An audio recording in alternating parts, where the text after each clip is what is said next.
প্ৰিয় শ্ৰোতা, আজিৰ দৃষ্টি আৰু লক্ষ্য অনুষ্ঠানটি ছাত্ৰ ছাত্ৰীসকলৰ বাবে সজাই আনিছো কেৰিয়াৰ গঠনৰ ক্ষেত্ৰত ছফ্ট স্কিলৰ প্ৰয়োজনীয়তাৰ লগত সংগতি ৰাখি সজোৱা কথিকাটিৰ ৫৫ খণ্ডটি। আৰু এই কথিকাটি আগবঢ়াইছে ডিব্ৰুগড় বিশ্ববিদ্যালয়ত শেহতীয়াকৈ আৰম্ভ হোৱা ছফ্ট স্কিল ডেভেলপমেণ্ট চেলৰ সমন্বয়ক তথা শিক্ষক হেমচন্দ্ৰ দত্তই। তেখেত লেখক, অনুবাদক আৰু সাহিত্য সমালোচক হিচাপেও সুপৰিচিত। তেন্তে প্ৰিয় শ্ৰোতা, আহক আৰু পলম নকৰি আজিৰ অনুষ্ঠানৰ মাজলৈ যাওঁ। মৰমৰ ছাত্ৰ ছাত্ৰীসকল, তোমালোকৰ মাজলৈ মই পুনৰ আহিছোঁ। মোৰ আলোচনাৰ বিষয় হৈছে ডিফেণ্ডিং ইয়ৰ মাংকি মাইণ্ড। ইতিমধ্যে এই শিতানত মই ভালেকেইটা কথিকা তোমালোকৰ সন্মুখত প্ৰদান কৰিলোঁ। মই এখন পত্ৰ লাভ কৰিছোঁ, তাত লিখা গৈছে, মোৰ দুগৰাকী ঘনিষ্ঠ বান্ধৱীয়ে ইতিমধ্যে আত্মহত্যা কৰিছে। তাকে লৈ মোৰ মনলৈ ভয় আৰু দুখৰ অনুভূতি আহি থাকে। মই কি কৰা উচিত? মই আকৌ পঢ়ি দিছোঁ, মোৰ দুগৰাকী ঘনিষ্ঠ বান্ধৱীয়ে ইতিমধ্যে আত্মহত্যা কৰিছে। তাকে লৈ মোৰ মনলৈ ভয় আৰু দুখৰ অনুভূতি আহি থাকে। মই কি কৰা উচিত? পত্ৰ লেখকৰ নামটো মই ৰাজহুৱা কৰিব খোজা নাই। ভয় আৰু দুখ মানুহৰ জীৱনৰ অভিন্ন বস্তু বুলি মই অভিহিত কৰিব খোজোঁ। জীৱন পৰিক্ৰমাৰ বিভিন্ন স্তৰত বিভিন্ন ঘটনা পৰিঘটনাই আমাৰ মনলৈ দুখ আনে, বিভিন্ন ঘটনা পৰিঘটনাই আমাৰ মনলৈ ভয় ভাৱৰ উদ্ৰেক কৰে। এই ক্ষেত্ৰত কোৱা হৈছে যে আত্মহত্যা, দুগৰাকী বান্ধৱীয়ে আত্মহত্যা কৰিছে। অতি স্বাভাৱিক কথা, বান্ধৱী শব্দটো ব্যৱহাৰ কৰা গৈছে, গতিকে নিশ্চয় তেওঁলোকৰ মাজত এটা আনুভূতিক সম্পৰ্ক আছে, আৱেগিক সম্পৰ্ক আছে। আৰু এনেকুৱা আনুভূতিক আৰু আৱেগিক সম্পৰ্ক থকা এগৰাকী বান্ধৱী যদি পৃথিৱীৰ পৰা গুচি যায়, আত্মহত্যা কৰে, ই সঁচাকৈ ভয় আৰু দুখৰ কাৰণ। এই পত্ৰ লেখকক যদি মই মুখামুখিকৈ লগ পালোহেঁতেন, মই তেওঁক কেইটামান প্ৰশ্ন সুধিলোহেঁতেন। যিহেতু সেই প্ৰশ্নকেইটা সোধাৰ কোনো অৱকাশ নাই বা তেওঁৰ উত্তৰকেইটা কেনেকুৱা হ'লহেঁতেন সেয়াও জনাৰ কোনো উপায় নাই। গতিকে তেওঁক মই প্ৰাৰম্ভিকভাৱে এটা কথা কওঁ যে দুখ আৰু ভয়ৰ যিটো অনুভূতি যদি অতি সুতীব্ৰ হৈছে, যাৰ পৰিণতি তেওঁ শুব পৰা নাই, খাব পৰা নাই বা স্বাভাৱিক জীৱন যাত্ৰাত তেওঁৰ ব্যাঘাত জন্মিছে, মই ভাবোঁ তেওঁ এজন মনোৰোগ বিশেষজ্ঞৰ কাষ চপা উচিত। যদিহে তেওঁ ৰাতি শুব পৰা নাই বা প্ৰাত্যহিক যিখিনি তেওঁৰ কাম, সেই কামখিনি কৰাৰ ক্ষেত্ৰত তেওঁ অসুবিধাৰ সন্মুখীন হৈছে, তেতিয়াহ'লে তেওঁ অনতিপলমে এজন মনোৰোগ বিশেষজ্ঞৰ কাষ চপাটো উচিত। ছফ্ট স্কিলৰ শিক্ষক হিচাপে আজিতো আমি লাইফ স্কিল শিকাওঁ। লাইফ স্কিলত আমি মাইণ্ড গেমৰ কথাও কৈছোঁ। লাইফ স্কিলৰ অন্তৰ্গত 3টা অতি শক্তিশালী বস্তু আছে। এটা হৈছে ফৰগিভনেছ, ক্ষমা, এটা হৈছে লাভ, প্ৰেম, আৰু 3 নম্বৰটো হৈছে গ্ৰেটিটিউড, কৃতজ্ঞতা, আৰু তাৰ লগতে মাইণ্ড গেম। এই 4টা বস্তু মিলি আচলতে আমাৰ লাইফ স্কিলটো হয়। এতিয়া লাইফ স্কিলৰ ভিতৰত মই কথাখিনি ক'বলৈ চেষ্টা কৰিম, কেনেকৈ ভয় আৰু দুখৰ পৰা মুক্তি লাভ কৰিব পাৰি। এই পত্ৰ লেখিকাক মই এটা কথা কওঁ যে তোমাৰ মনলৈ এই যে দুগৰাকী তোমাৰ বান্ধৱীয়ে আত্মহত্যা কৰিছে, এই স্মৃতিটোৱে তোমাৰ মনলৈ যি মুহূৰ্তত ভয় অথবা দুখৰ আৱেগ সঞ্চাৰ কৰিব, তুমি লগে লগে এখন চকীত বহি দিবা, লগে লগে এখন চকীত বহি দিবা আৰু তুমি নিজকে ক'বা যে মই এটা সুবৰ্ণ সুযোগ লাভ কৰিছোঁ যে এই ভয়টো বা এই দুখৰ অনুভূতিটো আহিলেনো মোৰ ভিতৰত কি হয়, কেনেকুৱা লাগে, মই এই দুখৰ আজি মুখামুখি হ'ম, মই আজি এই ভয়ৰ মুখামুখি হ'ম। সাধাৰণতে কি হয়, আমাৰ মানুহবোৰ আমি পলৰীয়া, বাই নেচাৰ আমি মানুহবোৰ পলৰীয়া। আমি নেতিবাচক বস্তুবিলাকৰ পৰা সদায় পলাবলৈ চেষ্টা কৰোঁ। ভয়ৰ পৰা আমি পলাবলৈ চেষ্টা কৰোঁ। দুখৰ পৰা আমি পলাবলৈ চেষ্টা কৰোঁ। আনন্দৰ লগত আমি আকৌ বন্ধুত্ব স্থাপন কৰোঁ, আৰু অলপ আনন্দ দিয়া, আৰু অলপ আনন্দ হ'লে ভাল হয়। সুখৰ লগত আমি একাত্মতা অনুভৱ কৰোঁ, আৰু অলপ সুখ দিয়া, আৰু অলপ সুখ দিয়া। কিন্তু ভয় বুলি কোৱাৰ লগে লগে আমি ভয়ৰ পৰা পলাবলৈ চেষ্টা কৰোঁ, দুখৰ পৰা আমি পলাবলৈ চেষ্টা কৰোঁ। এই ছাত্ৰীগৰাকীক মই কৈছোঁ যে যি মুহূৰ্তত তোমাৰ মনলৈ ভয় আহিব বা দুখ আহিব, তুমি মনতে ক'বা যে মই এটা সুবৰ্ণ সুযোগ পাইছোঁ, এই ভয়টোক মই আজি চাম। এই ভয়টো অহাৰ লগে লগেনো মোৰ কেনেকুৱা লাগে, মোৰ গাটো কেনেকুৱা লাগে, মোৰ হাত ভৰি কি হয়, মোৰ হাত ভৰিত, মোৰ ৰাজহাড়ত, মোৰ মুখত, মোৰ হৃদপিণ্ডত, সামগ্ৰিকভাৱে মোৰ শৰীৰতনো কেনেকুৱা ধৰণৰ প্ৰতিক্ৰিয়াৰ সৃষ্টি হয়, কেনেকুৱা লাগে মোৰ। অতি সচেতনভাৱে যেতিয়া আমি সেই ভয়টোক চাবলৈ আৰম্ভ কৰিম, ভয়টোক আমি মোকাবিলা কৰিবলৈ আৰম্ভ কৰিম, চাবলৈ আৰম্ভ কৰিম বন্ধুত্বসুলভভাৱে, ভয় আহিলেনো মোৰ কেনেকুৱা লাগে, তেতিয়া কি হ'ব, এটা সাংঘাতিক ঘটনা ঘটিবলৈ আৰম্ভ কৰিব। কি সেই ঘটনা? মই আগৰ কথিকাবোৰত বাৰম্বাৰ কৈ আহিছোঁ যে মনলৈ আহি থকা চিন্তাবোৰ, মনৰ পৰ্দালৈ আহি থকা আৱেগ অনুভূতিবোৰ সেইবোৰ অন্য একো নহয়, সিহঁত হৈছে কিছুমান শক্তি কণা, শক্তিৰ ৰূপ। এই যে ছোৱালীগৰাকীৰ মনলৈ ভয়টো আহিছে, সেই ভয়টো হ'ল এটা শক্তি কণা, এটা শক্তিৰ ৰূপ। তেওঁ যেতিয়া একো প্ৰতিক্ৰিয়া প্ৰকাশ নকৰাকৈ অতি সচেতনভাৱে, অতি বন্ধুত্বসুলভভাৱে সেই ভয়ৰ অনুভূতিটোক চাবলৈ আৰম্ভ কৰাৰ লগে লগে ভয়ৰ যিটো অনুভূতি, তাত থকা যিটো এনাৰ্জি ফৰ্ম, শক্তি কণা, শক্তিৰ ৰূপ, সি লাহে লাহে ৰূপান্তৰ ঘটিবলৈ আৰম্ভ কৰিব। আৰু মই ইয়াৰ আগৰ কথিকাত কৈ আছোঁ যে সকলো চিন্তা ভাৱনা, আৱেগ অনুভূতিবোৰৰ যিটো ৰূপান্তৰিত ৰূপ, সি হ'ল শান্তি, পিচ, শান্তি। সি শান্তিলৈ সলনি হ'ব। তাকে নকৰি যদি আমি ভয়টো অহাৰ লগে লগে আমি পলাবলৈ চেষ্টা কৰোঁ, কি কৰিম কি নকৰিম কৰি যদি আমি বিতত হওঁ, তেতিয়া আমি ভয়ৰ কবলত পৰিম। ভয়ে আমাক যিকোনো সময়তে কাবু কৰিব। ঠিক এই একেটা কথা দুখৰ ক্ষেত্ৰতো প্ৰযোজ্য হয়।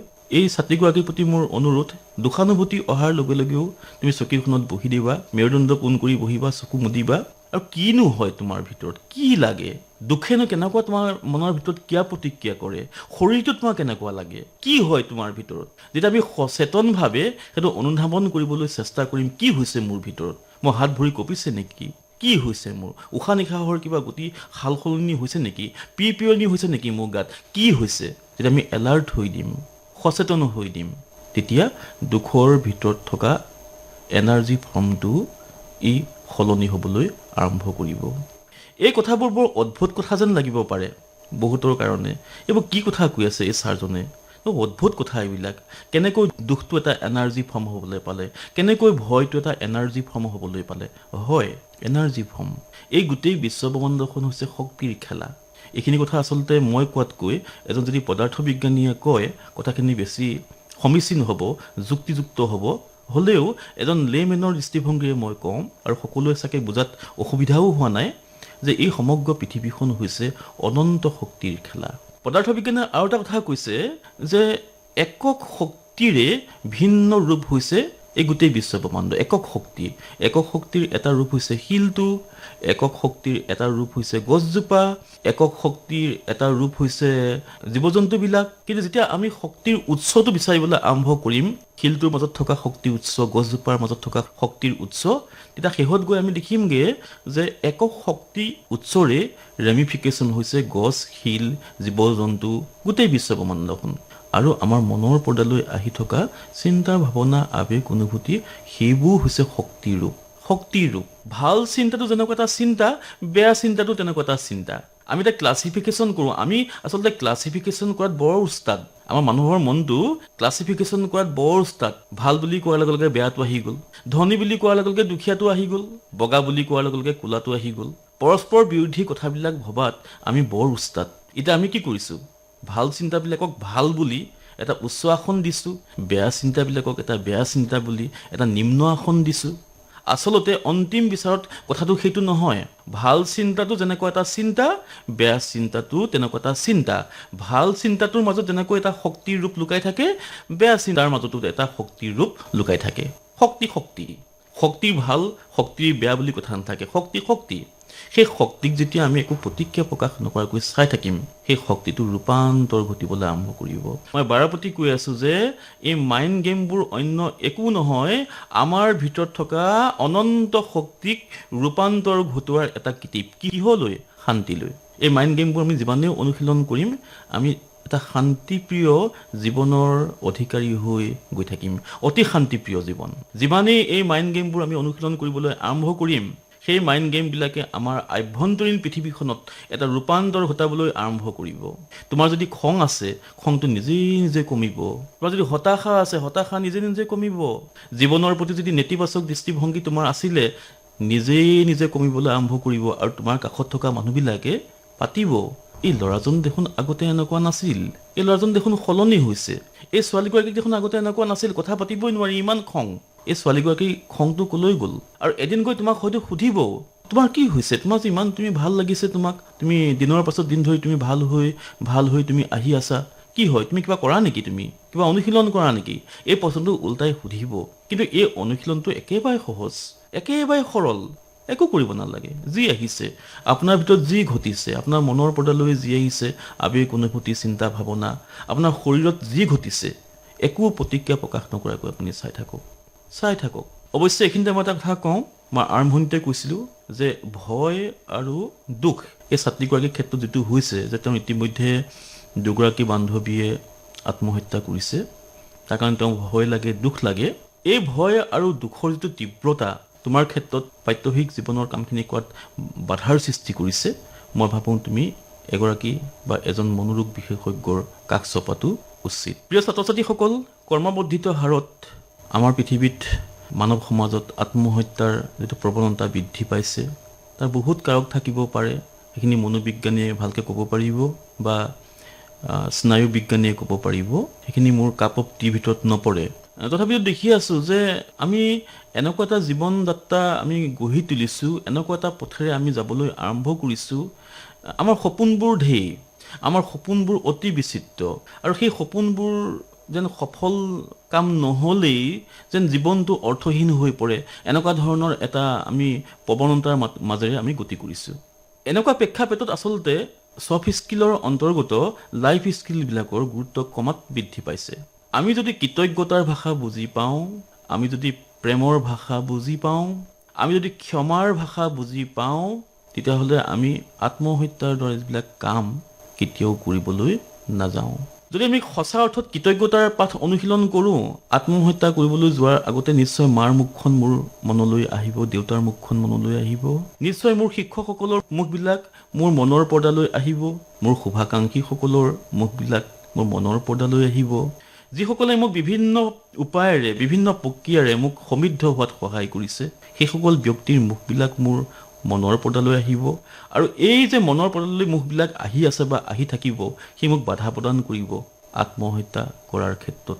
তাৰমানে যিসকল মই ভাবোঁ, মোৰ ব্যক্তিগত অনুভৱহে, মোক ক্ষমা কৰিবা তোমালোকে, হয়তো তোমালোকে পচন্দ নকৰিব পাৰে এইটো কথা, মই ভাবোঁ আচলতে অকৃতজ্ঞ মানুহেহে আত্মহত্যা কৰে। অকৃতজ্ঞ মানুহ, যি মানুহৰ জীৱনত কৃতজ্ঞতাৰ পাঠ আছে, সেই মানুহে আত্মহত্যা কৰিব নোৱাৰে। কাৰণ ইমানবিলাক মানুহৰ ওচৰত আমি কৃতজ্ঞ, ইমানবিলাক মানুহে আমাক ভাল পায়, ইমানবিলাক মানুহে আমাক সমৃদ্ধ কৰিছে, সেই মানুহবিলাককতো আমি কিবা এটা দিব লাগিব নহয়। গতিকে পলৰীয়াৰ দৰে আচলতে পৃথিৱীৰ পৰা যোৱাটো এটা সমীচীন কথা নহয়। ঠিক প্ৰেম, যি মানুহে নিজক ভাল পায়, নিজক ভাল পোৱা মানুহে কেতিয়াও আত্মহত্যা কৰিব নোৱাৰে। নিজক ভাল পোৱা মানুহে কোনো নেতিবাচক কাম কৰিব নোৱাৰে। নিজক ভাল পোৱা মানুহে ড্ৰাগছ খাব নোৱাৰে। মই আগতেও কৈছোঁ এইবোৰ কথা। নিজক ভাল পোৱা মানুহে মদ খাব নোৱাৰে। নিজক ভাল পোৱা মানুহে নেতিবাচক অভ্যাসৰ বলি বা চিকাৰ হ'ব নোৱাৰে। তেওঁৰ জীৱনত এটা মূল্য আছে, অৰ্থ আছে। জীৱনটোক সজোৱা পৰোৱা এই কামটোত তেওঁ ব্যস্ত হ'ব, জীৱনত এটা উদ্দেশ্য থাকিব তেওঁৰ কাৰণে। গতিকে ভাল পোৱা মানে পুৰুষে নাৰীক ভাল পোৱা, নাৰীয়ে পুৰুষ ভাল পোৱা নহয়। আমি ছফ্ট স্কিলৰ অন্তৰ্গত যিটো আমি প্ৰেম বা লাভৰ কথা কওঁ, সেইটো আচলতে আৰম্ভ হয় নিজৰ পৰা। নিজক ভাল পোৱা, নিজক ভাল পোৱাৰ পিছত ঘৰখনক ভাল পোৱা, চুবুৰীটোক ভাল পোৱা, গাঁওখনক ভাল পোৱা, নিজৰ অঞ্চলটোক ভাল পোৱা, নিজৰ শিক্ষা অনুষ্ঠানক ভাল পোৱা, শিক্ষক শিক্ষয়িত্ৰীসকলক ভাল পোৱা, বন্ধুবৰ্গক ভাল পোৱা, গোটেই পৃথিৱীক ভাল পোৱা, বিশ্ব প্ৰকৃতিক ভাল পোৱা। এই ভাল পোৱাটোৱে আচলতে আমাক মানুহ কৰি ৰাখে। আৰু ভাল পোৱাৰ পাঠ যেতিয়া আমি শিকিম, আমাক শিকাব, জীৱনে শিকাব, আমি শিকিম, তেতিয়া আমি আত্মহত্যাৰ দৰে বেয়া কামবোৰ কৰিবলৈ কেতিয়াও আমি নাযাওঁ। আত্মহত্যাৰ মই ভাবোঁ আৰু এটা কাৰণ হৈছে ক্ষমাৰ অভাৱ। আমাৰ মনৰ ভিতৰত বহুত মানুহৰ প্ৰতি আমাক খং থাকে, ক্ষোভ থাকে। বহু মানুহে আমাক আঘাত দি থয়। এই যে আমাক খং থাকে, ক্ষোভ থাকে, আঘাত দি থয়, এইবিলাক এটা সময়ত গৈ আমি বহন কৰিবগৈ নোৱাৰোঁ হয়তো। আৰু যে এই বহন কৰিবগৈ নোৱাৰোঁ, তাৰ পৰিণতিটো বহুতে আত্মহত্যা কৰা দেখা যায়। আমি এটা কথা লক্ষ্য নকৰোঁ যে একোখন দলংখনত উঠাৰ আগমুহূৰ্তত আমি লক্ষ্য নকৰোঁ, দলংখনত এটা কথা লিখা থাকে, দলংখনৰ সৰ্বোচ্চ বহন ক্ষমতা ইমান টন, 15 টন, 20 টন, 30 টন লিখা থাকে। মানে 30 টনৰ ওপৰৰ যদি বোজা এটা পাৰ হৈ যায়, সেইটো দলংখনৰ কাৰণে ক্ষতিকৰ হ'ব। আমাৰ মনৰো এটা স্বাভাৱিক শক্তি আছে, বহন ক্ষমতা আছে। আমি যেতিয়া বহন ক্ষমতাৰ বাহিৰত গৈ মনৰ ভিতৰত আমি খং পুহি ৰাখিম, কাৰোবাৰ প্ৰতি ক্ষোভ পুহি ৰাখিম, কাৰোবাৰ প্ৰতি হতাশা পুহি ৰাখিম, বিষণ্ণতা পুহি ৰাখিম, সেইবিলাকে গৈ এটা সময়ত মনৰ স্বাস্থ্য ধ্বংস কৰিব। আমি চাইক'ছমেটিক ডিজিজ, মনোশাৰীৰিক ব্যাধিৰ দৰে ব্যাধিৰ চিকাৰ হ'ম। আমি এইবিলাক কথা কাৰো লগত আলোচনা নকৰিম। মনোৰোগ বিশেষজ্ঞৰ ওচৰলৈ যোৱাটো দূৰৰে কথা। নিজৰ মাজতে এই বস্তুখিনি আমি এনেকুৱাকৈ কঢ়িয়াই লৈ ফুৰিম যে এটা সময়ত গৈ উপায়বিহীন হৈ আমি আত্মহত্যা কৰোঁ। অৱশ্যে আত্মহত্যা কৰাৰ বহুত কাৰণ থাকিব পাৰে। মই আগতেও কৈছোঁ যে মই মনোৰোগ বিশেষজ্ঞ নহওঁ বা মই স্নায়ু বিজ্ঞানীও নহওঁ, কিন্তু এজন লেমেনৰ দৃষ্টিভংগীৰে আৰু এজন ছফ্ট স্কিলৰ শিক্ষক হিচাপে মই যিখিনি কথা উপলব্ধি কৰিছোঁ, দেখিছোঁ ছাত্ৰ ছাত্ৰীসকলৰ লগত থাকি, আচলতে আমি লাইফ স্কিলৰ পাঠ গ্ৰহণ কৰিব লাগিব, ক্ষমাৰ পাঠ গ্ৰহণ কৰিব লাগিব, প্ৰেমৰ পাঠ গ্ৰহণ কৰিব লাগিব, কৃতজ্ঞতাৰ পাঠ গ্ৰহণ কৰিব লাগিব। তেতিয়া আমি এই নেতিবাচক চিন্তা ভাৱনাবিলাকৰ পৰা লাহে লাহে আমি মুক্তি লাভ কৰিব পাৰিম। মই ভাবিছোঁ পত্ৰ লেখিকা এই ছাত্ৰীগৰাকীৰ কথাখিনি মই উত্তৰ দিব পাৰিছোঁ। তোমাৰ যদি আৰু কিবা প্ৰশ্ন থাকে স্পেচিফিকেলি তুমি প্ৰশ্নখিনি মোলৈ লিখিব পাৰিবা বা মোক শ্ৰেণীকোঠাটো ইচ্ছা কৰিলে লগ কৰিব পাৰিবা। মই যি পাৰোঁ সহায় কৰিবলৈ চেষ্টা কৰিম। তোমালোকৰ সকলোৰে ভাল হওক। ধন্যবাদ।